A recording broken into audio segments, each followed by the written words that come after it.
शिक्षा की है अरे लाज बचाना जन्मदायिनी माँ सभा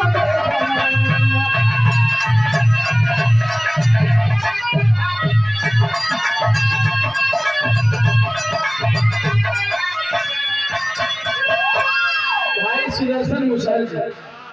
हेलो इनको बहुत ज्यादा इनको कहो आपने सम्मान किया पैसा दे करके भैया के प्रणाम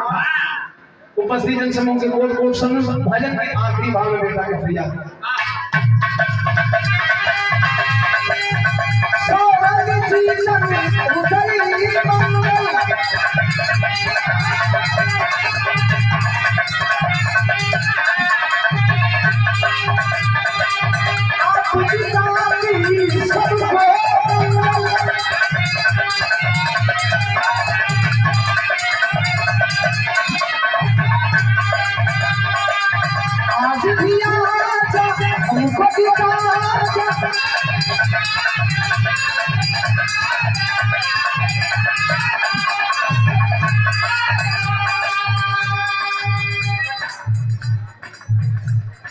कवि जी के छोटे भाई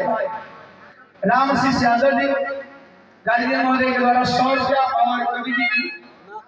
नाती हाँ कवि जी के भतीजे शहजाद बच्ची के द्वारा 50 रुपया सुभाषित गार्जियन के समूह में प्रणाम उपस्थित समूह के कोट कोट समा से बाद में शांति का मांग बा बेटा फरियाद करता है आज भी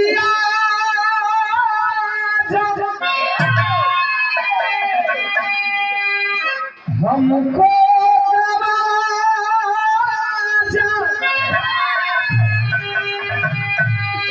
मैया खोजे दीवाना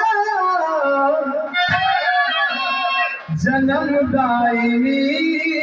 माँ जन्मदायिनी माँ सभा में गवा